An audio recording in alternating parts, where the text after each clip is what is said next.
Welcome to the For Everyday Leaders podcast. Brandon Faust, Alex Holt here with you today. Alex, why don't you tell us what this podcast is all about? Yeah, this podcast is all about helping people lead in the everyday spaces and moments of life. And today on the show with us, we have Brian Schutt. Brian is the co-founder at Homesense Heating and Cooling.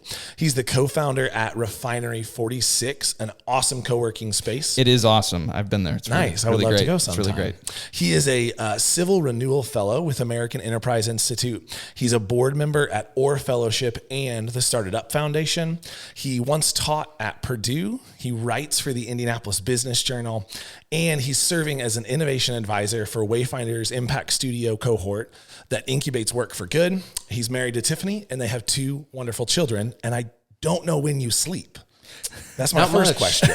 Not much. Okay. Well, what's great about Brian is he is a very much Renaissance and textured human being, which I love, but he's also one of the most humble dudes, and we got to meet through our friend Bobby, and I'd only met with Bobby a couple times. He's like, I think you need to meet my friend Brian. And there are people who make those kinds of introductions all the time, and sometimes you're like, okay, right, maybe.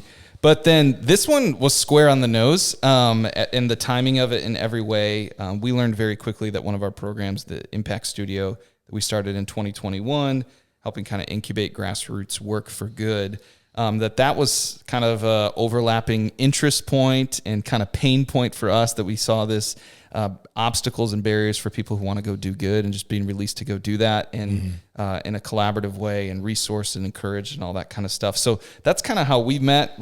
I think become friends since then over the last past year or so, past 6, 7, 8 months. And it is so fun to be able to hear your story. I've gotten to hear bits and pieces of it over the last year. Excited for other people to hear that. So thanks for joining us, buddy. This is so much fun. So we are going to get right into the conversation, though. There's all these things in the bio and all these things that you're doing and have your hands in. But kind of tell us, where did it all start? Where'd you grow up? What was life like for you growing up? Yeah, I grew up in Indy. I'm the third born son of my parents, Don and Jeannie. And so everybody else in my family is from California. They moved across the country from Lake Tahoe in 1977, which I've been to Lake Tahoe now, and I question their wisdom. I love Central Indiana. Lake Tahoe is sweet. Yeah. My wife and I did a trip several years back before we had kids, and we did like Highway 1, we did Yosemite, Lake Tahoe, and Tahoe surprised me at how awesome it was. It's beautiful, and so they did, and I'm here, so I can't be too upset about it. And so, I'm the lone Hoosier in my family. I grew up on the east side of Indy, went to Lawrence Central High School. Before that, I went to Orchard School, which is a smaller private school near Midtown in Indy.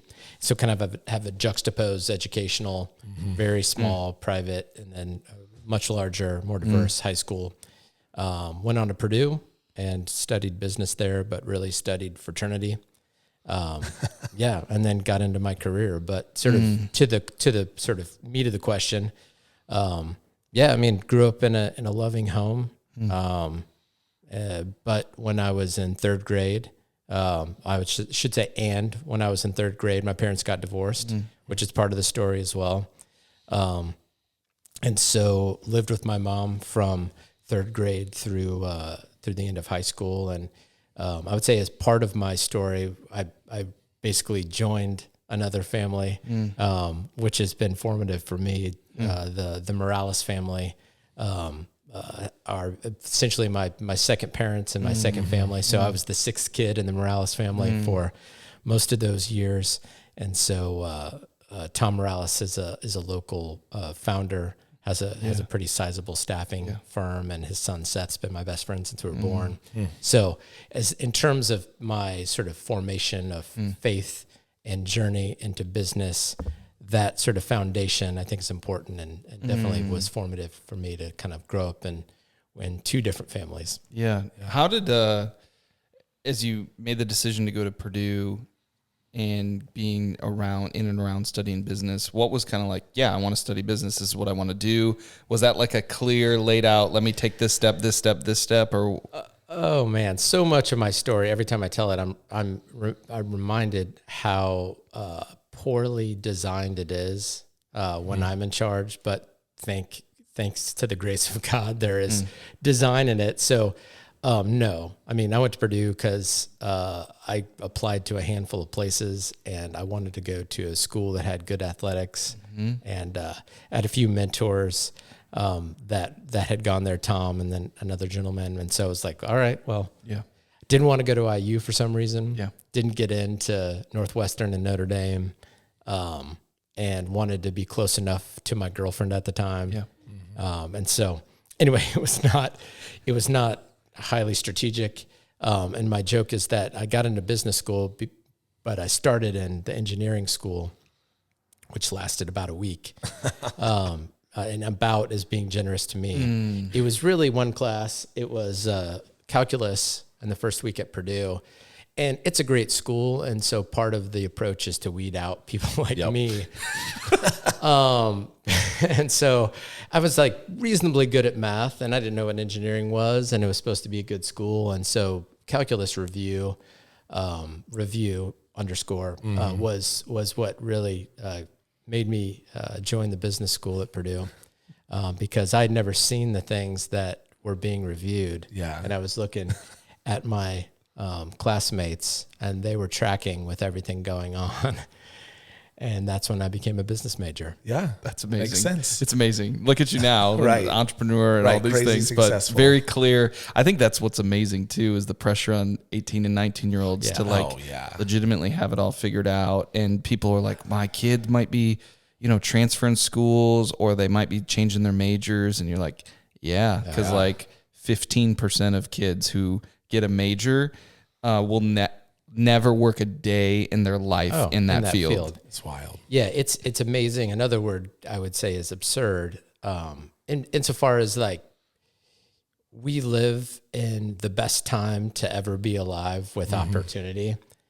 And it's like the most advantageous to go be adventurous and try things. And yet so many parents put this pressure on kids. I really think through a sense of fear.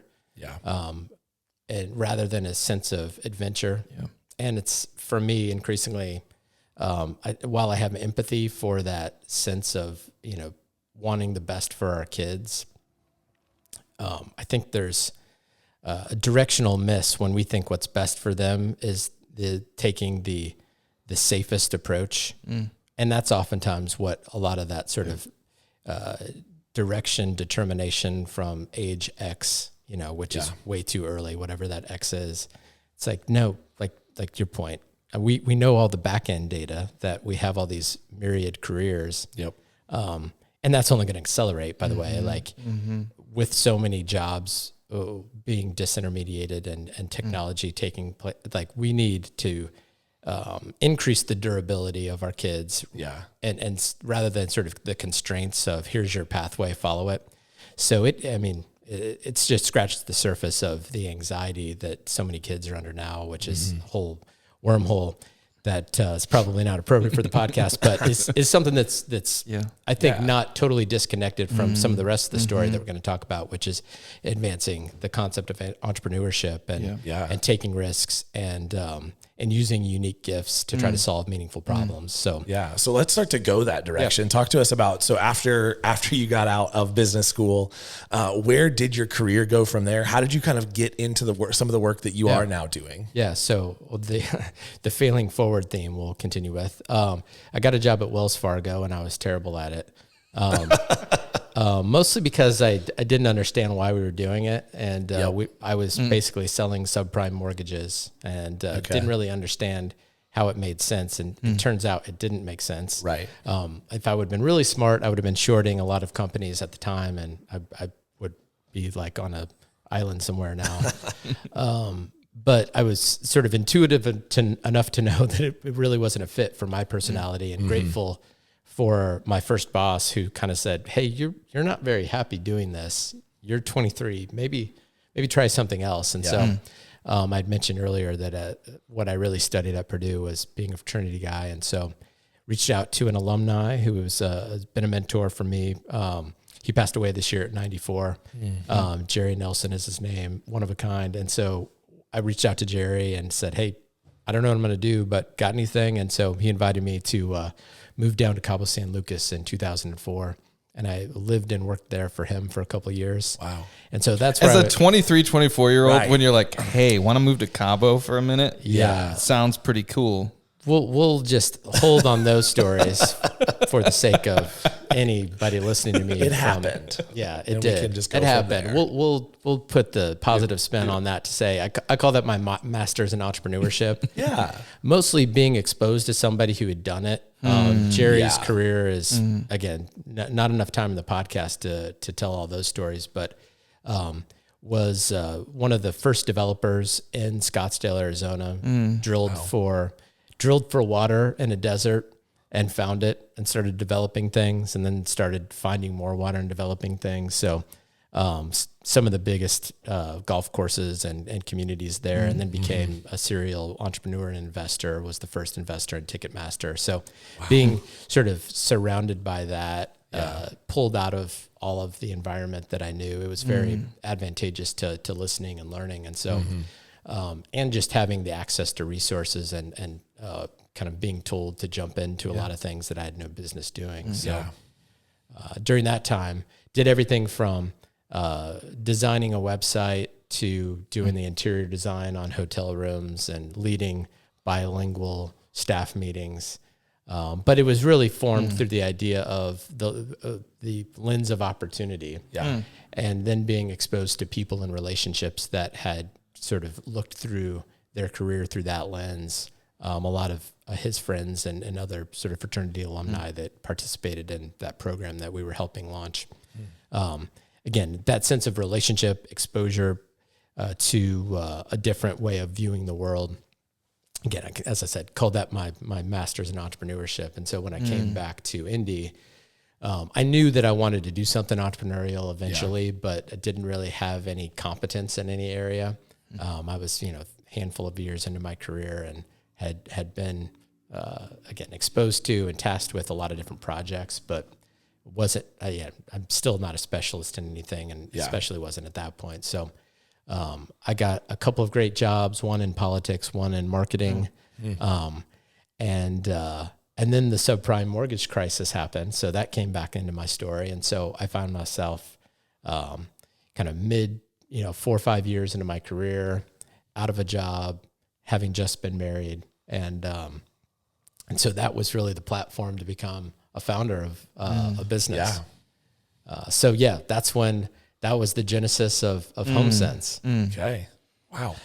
So, I mean, A lot to unpack. when they talk about, necessity is the mother of invention, right? And when push comes to shove, when you have conviction for something and you need to do something, but also having that backdrop. I mean, I love that beautiful backdrop, like you said, like just immersive, being around and catching innovation, entrepreneurship, how people think, that was actually very disorienting for me in the last 5 years, and kind of the journey that I've been on is going from like an employee mentality.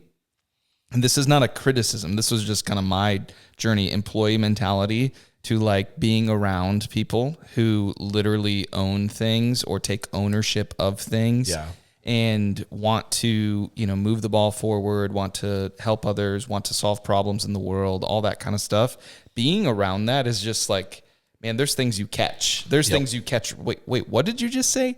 Why did you just do that? Those kind of things, and being immersed in those kind of outside of the traditional classroom, which there's value in that, but like being immersed in something and being around those kind of ecosystems is something. It sort of deconstructs that, I would say, fear-based cultural atmosphere that a lot of us at least are raised in, which is just like, do the safety thing, get the job, get the paycheck. Again, not bad, but not necessarily moving the ball forward from sort of a cultural community standpoint. Yeah.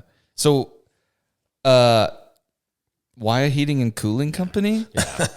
Of all the things, there are so many like flash in the, crazy innovative ideas, this, that, and here's an HVAC company. Yeah.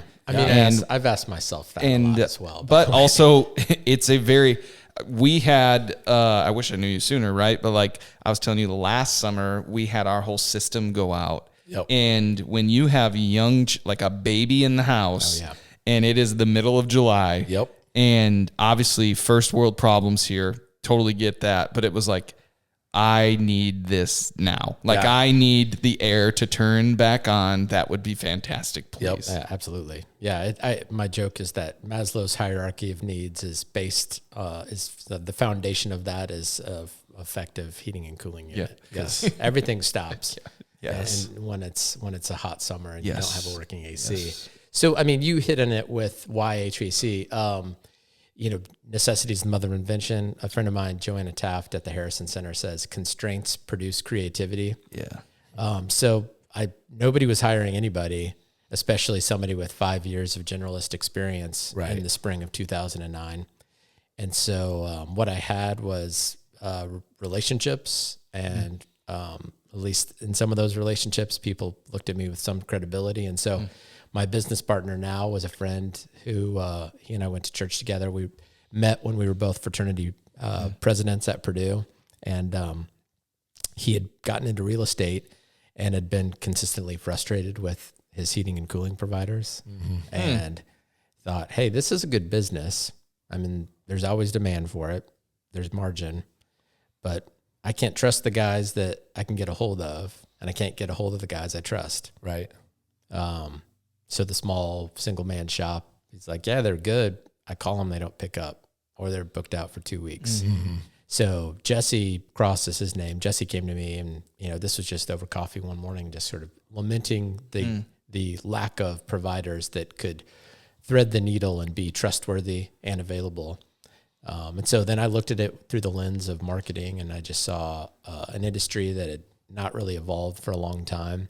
Especially then, there was a lot of red and blue logos with somebody's last name for hot and cold. And especially then too, from a marketing standpoint, a lot of radio, TV, and print. Not a lot of digital. And so, and moreover, and I think more importantly, sold through the lens of features and benefits and very tactical. Save X to get Y. Right. And it's very much still in existence. And, it's like one of the things that my team really enjoys is when I get on a soapbox. And I think it comes from a place of sincerity. So like to underscore that, there's no such thing as a free furnace. Yes. In spite of what you might hear, everything has a cost to manufacture and distribute and install. So that is a tactic to get you to call, but they are those that sort of traffic in tactics like that are lying. And so when we launched, we just sort of launched with the sincerity of, we're going to build trust in every interaction. That starts with how we market our business. So all of our URLs and handles are Trust Homesense. We didn't know how to do the how of the business. We weren't technicians. We just knew as homeowners, more than anything, we wanted someone to trust.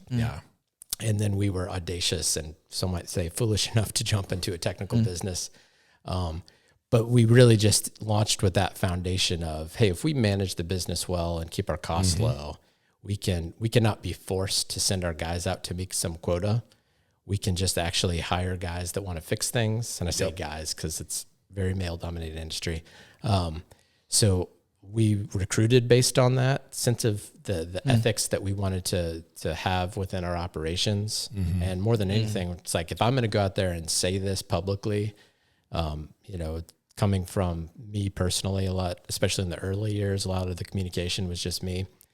I absolutely don't want a technician that's going to undermine that with friends and family, and a lot of referrals through friends and family. And so really that was the foundation of Homesense, was good business, a need.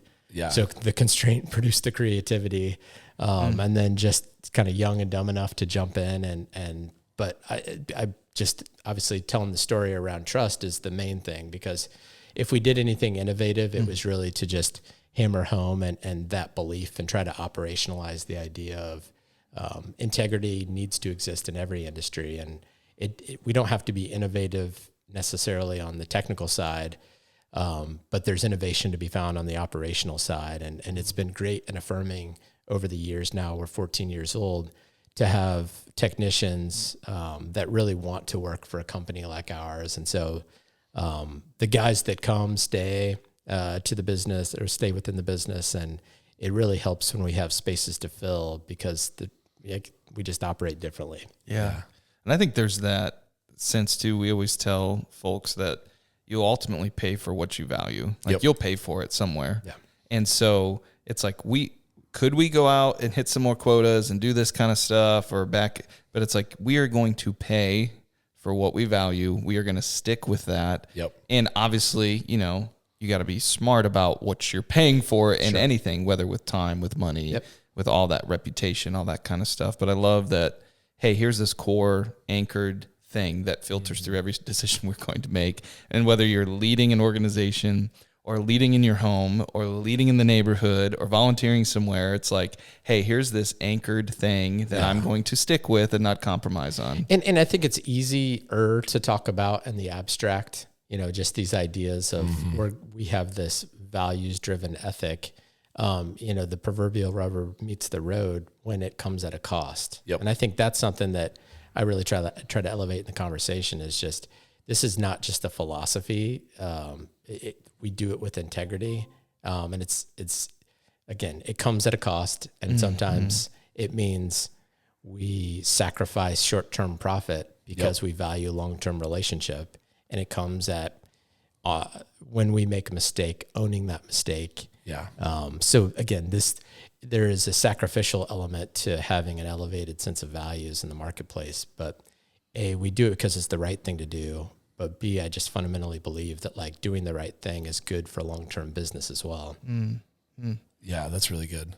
Brian, you speak from so much experience that you have had over the course of your career, so many different opportunities and experiences. What is, if you could look back and look at one either formative moment or one everyday leadership principle that you could give our listeners as something that has really been at the center of maybe all of these experiences for you, what would that one thing be? Yeah, I think it's relationship.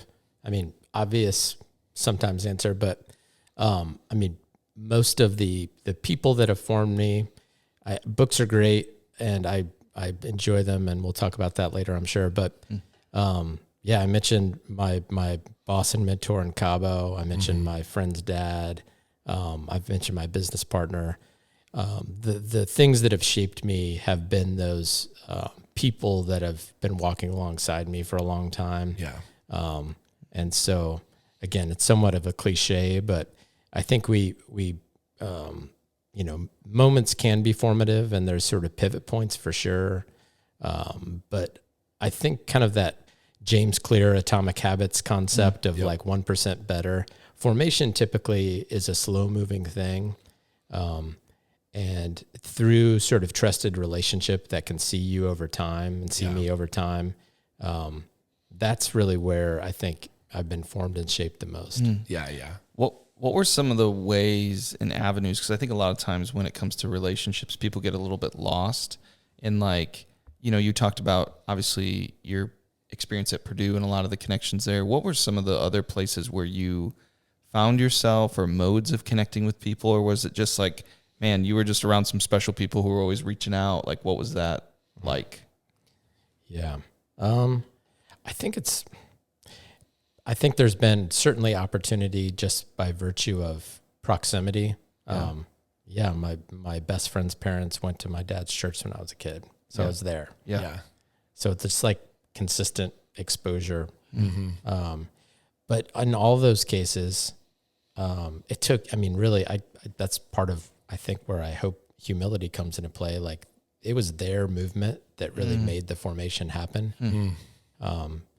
Tom, when I was in high school, had a critical conversation about faith with me. And it elevated the sense of importance at a time when, I'm a kid, I'm not taking it seriously. Yeah. Jerry and Cabo, I always joke, he was more of a Bobby Knight than a Tony Dungy style.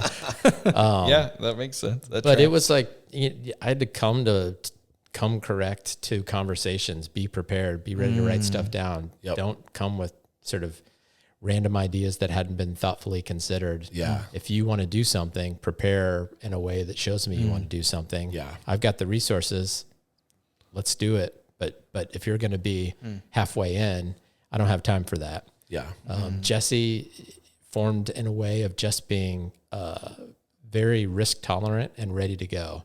So many things. I mean, we haven't talked about Refinery yet, but if it was Brian as non-found or just solo founder, there's no Refinery 46. Yeah. It's Jesse's sense of adventure and ambition and risk tolerance that said, no, we can do that. He had only done home renovations before, and it's a 30,000 square foot building. And if he was talking to you, he'd probably share his sense of lament for that year. But again, retroactively, we figured it out. Yep. So that sense of risk tolerance, I'm always going to have a little bit more strategy and sort of, I want to be pensive and I want to get it right. But just the virtue of jumping in as a method of formation. Yeah. Well, and I think there's something in that I hear in your story is that you also, as an individual, have to have an openness to someone speaking into your life. Absolutely. Like I look at my life, I've had a guy mentoring me for the last 3 or 4 years now. And it took me a while to get to that spot where I was open to him giving me that feedback and correction and idea. Well, there's this sort of popular phrase of fake it till you make it. And I try to be generous to people that in the marketplace, that's sometimes necessary and rewarded. But at Refinery, we live by the principles of humility, collaboration, and growth. And the way I look at humility is like you have to sort of let your guard down and know what you're not good at. And so in the context of relationship, if you can be humble, you allow somebody else's strengths to speak to your weaknesses. Yeah. And through that collaboration, you can actually grow. So that's been sort of the ethic that we've tried to elevate at Refinery 46. And I love that. And I would say as someone who is an entrepreneurial spirit, that can be one of the most challenging things to do is to acknowledge the things that I don't have strengths or gifting in and let someone else be able to either speak into that, do that for me.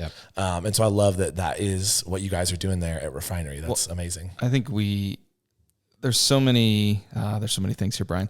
This is why I love spending time with you. But I think I want to pinpoint on this.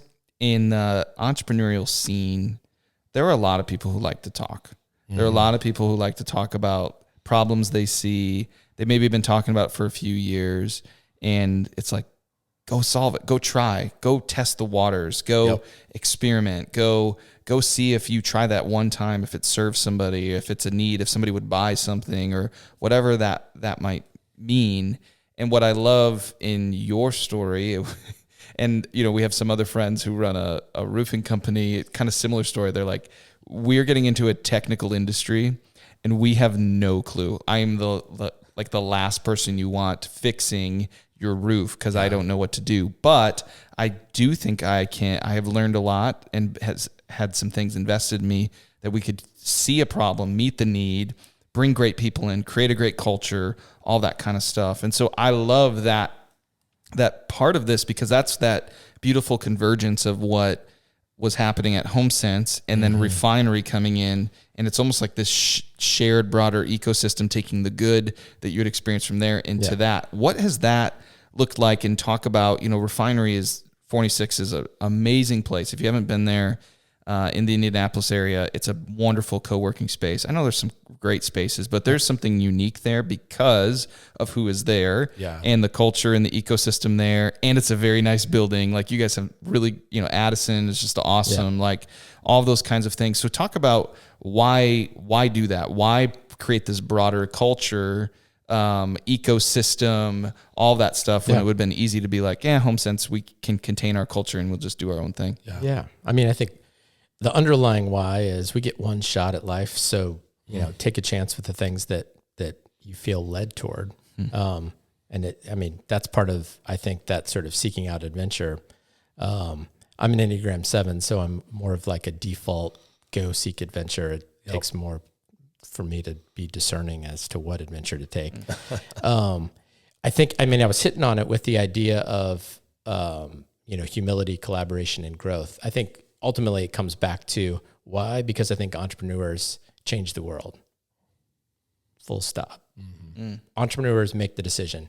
Everybody else is doing the jobs created by entrepreneurs, or using the resources that have been created by entrepreneurs through tax money.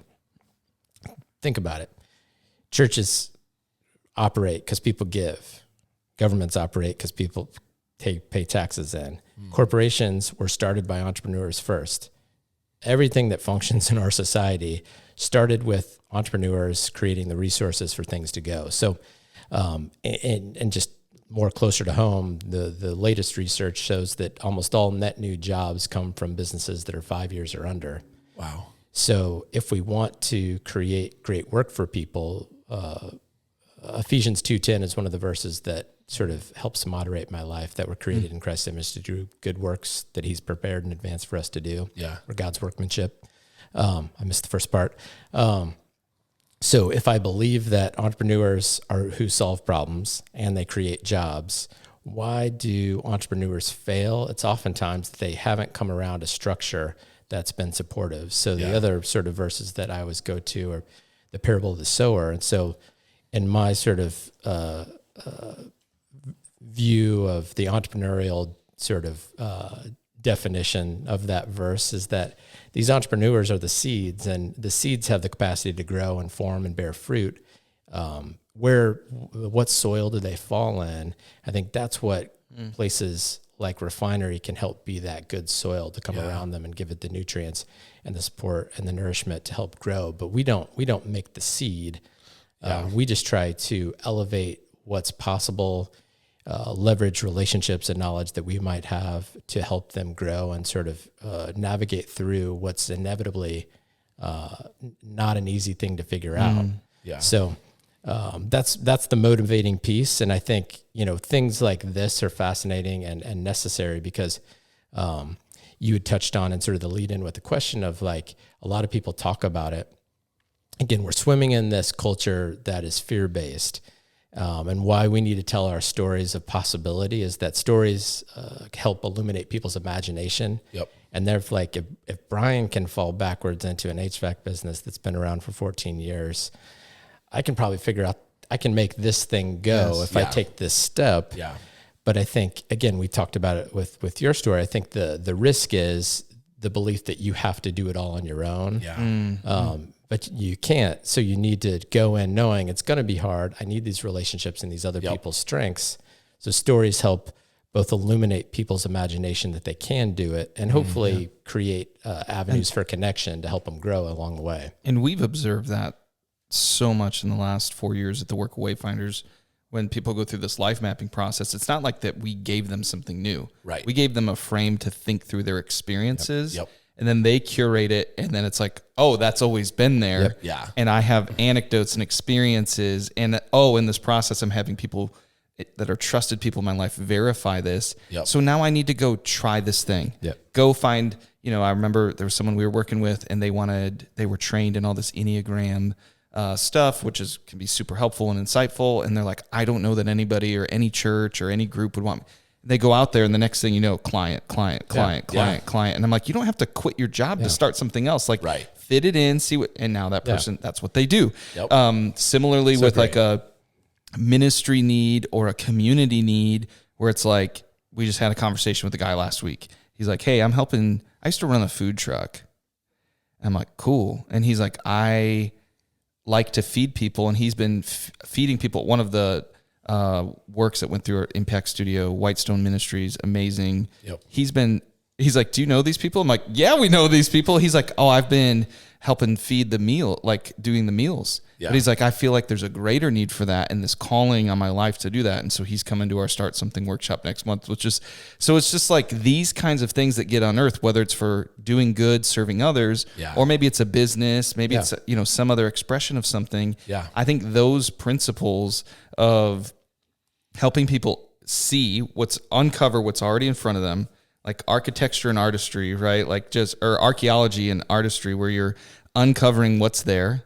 You see it more properly. And then there's an architectural frame, whether that's a place like Refinery and some of the marketing resources and things like that. And that's where a lot of our stories started to overlap, is we're like, we think the old institutions that used to be doing this, consistently have maybe dropped the ball. So how do we help this ecosystem grow in a collaborative way to give people resources that really want to go? It doesn't mean you lack conviction. Right. It doesn't mean that you don't lack some get up and go, but hey, here's some things, connections, relationships. We talk so much about that. Some people, they're new to the area or this, that, and the other. They need some of those relationships. They need to stand on somebody's shoulders of trust, all those kinds of things. And then some of the technical things that can come around and be like, oh, marketing X, Y, Z, this is where this can help you, whether it's a grassroots thing, whether it's going to be the next Fortune 500 company and everything in between. And so I love just your heart for that. I love that you actually model that. And I think you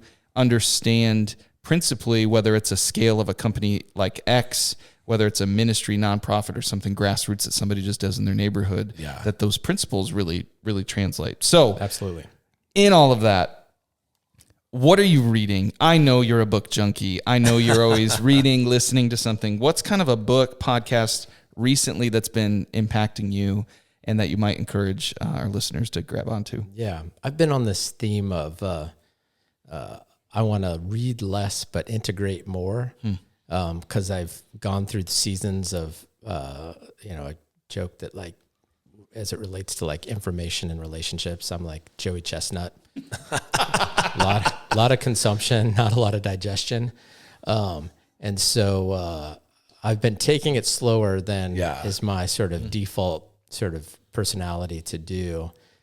Two books that I've been taking it slow with are Richard Rohr's Falling Upward and a guy named John O'Donohue, Anam Cara, which is a book of Celtic wisdom.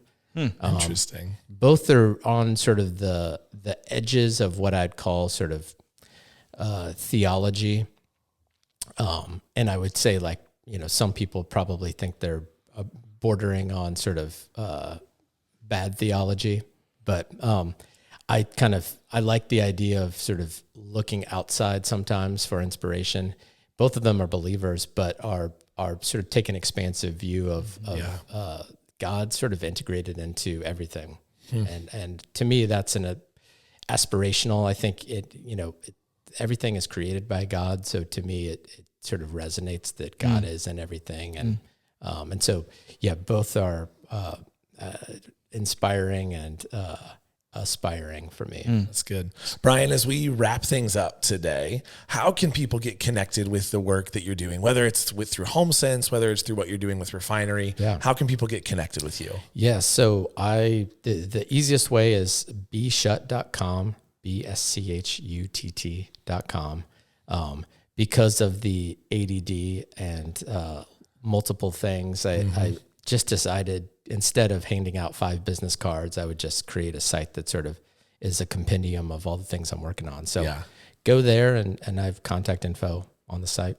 Yeah. And we will put that in the show notes and links as well. And Brian is worth connecting with. And if any of these things, whether it's something that one of his organizations provides a service for, or even just on the ideation innovation side, I know Brian would be a great listening ear. Yeah, I think just to kind of conclude the hopes and the visioning forward is I see opportunities like what you guys are doing here in Brownsburg, what you're doing with Wayfinders, what we're doing with Refinery. There's big opportunity across the state for more of that. And so that would be the conversation I'm most interested in is, are you a community that wants to sort of create or sort of help facilitate an entrepreneurial ecosystem?